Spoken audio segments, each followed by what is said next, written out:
You ask Tiger to solve. This deals with linear equations with one unknown.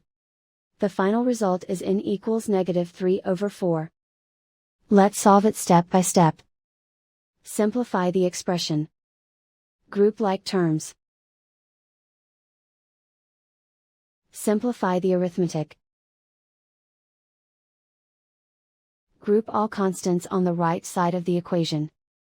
Add 3 to both sides. Simplify the arithmetic.